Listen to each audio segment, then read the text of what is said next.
either live there, pray there, on an angel stand on there. Even the Prophet Muhammad sallallahu alaihi wasallam, when the ascension took place, before he was taken to heavenly divine meeting, he had a stop, and that was in Baitul Maqdis. You know, all the prophets of Allah, peace be upon them, all they prayed behind Muhammad sallallahu alaihi wasallam. Imagine the Prophet Muhammad was an imam, and behind him was Ibrahim, Musa, Isa, Sulaiman, Dawood, all of them. This is very important. You know, brother, this is the place where Hazrat Sulaiman alayhi salam prayed, as it came in Bukhari. When he finished the building of Masjid al-Aqsa, he prayed for three things. First of all, his judgment should be in harmony with the judgment of Sulaiman alayhi salam.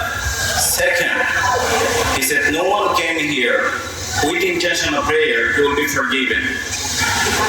And also, the Prophet sallallahu alaihi wasallam said there are three prayers, three vocations. Two were given to him because he was given a kingdom that no one will have after him, and his judgment was according to the judgment of Allah subhanahu wa ta'ala. The Prophet sallallahu alaihi wasallam said, I hope the third was also given to him. You know, the Prophet Muhammad sallallahu alaihi wasallam said, no one should undertake any journey with the expectation of getting greater reward except for three mosques: Masjid al-Haram in Mecca, Masjid al-Nabawi in Medina, and the third Masjid al-Aqsa.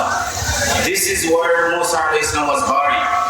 Ibrahim alayhi salam buried there. Almost all of the Prophet of Israel were buried there. Very important. Before the Prophet died, he gave us great tidings that it was soon going to be conquered after the death of Muhammad sallallahu alaihi wasallam.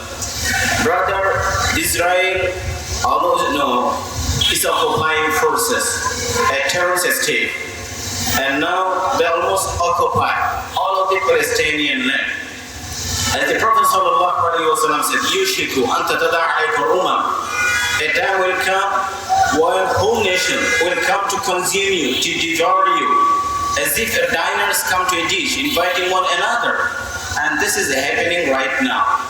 What's the responsibility we must do, we must carry out right now? Allama Usmani, he said, we must make dua. Every time we raise our hands to Allah, we must make dua for them. And we know all believing brothers, they are in brotherhood, tied with brotherhood. The Prophet ﷺ said, this ummah, this nation, lies like a building. Each of one is supporting the other. The Muslim does not agree with his brother Muslim. He does not submit to his enemies. That's why we have collective responsibility. Now there is a controversy at Coca-Cola advertisement recently. You know, there are many Western companies who are supporting Israeli occupation, Israeli terrorist activities, and they're helping to kill innocent brothers in Palestine. That's why we have a great responsibility to back up all those multinational companies which are supporting Israel. And also in this moment, I would like to take your attention. Be with me. The Prophet ﷺ said, a time will come when in a space of handspan, a very small portion of land in Palestine will be better than the whole world. This is what the Prophet ﷺ said. This is why we Muslims, wherever we are, whatever the language we speak, whatever the color, the skin we carry, we all believe any attack on Palestine is an attack on Islam. Because how the Muslims feel all over the world. But still the Prophet ﷺ, as he said, how accurate the prophecy was. The Prophet ﷺ said, when the Sahaba said, Aqillati yawmaidin ya Rasulullah, is it because we will be very few in numbers? The Prophet ﷺ says, no. You will gain numbers. You have a lot. 2 billion. For example, let me say 2 billion people all over the world. But 2 billion Muslims all over the world, we cannot get a bottle of water into Gaza, a leaf of bread into Gaza. So this is where weakness came. And the Sahaba said, where will this come in weakness? Al-Wahan. The Prophet ﷺ said, you are too obsessed with life and you are too fearful of death. This is 2 reasons. That's for dunya wa karahiyatul maut.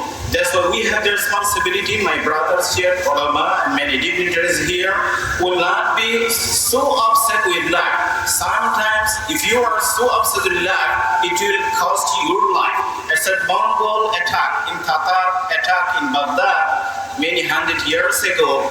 A Muslim was told, just stop here, don't move. A Mongol soldier used to tell him, and he used to grab it all and used to smash it to kill him. This is how they was fearful of death. When you are fearful of death, this will cost your life.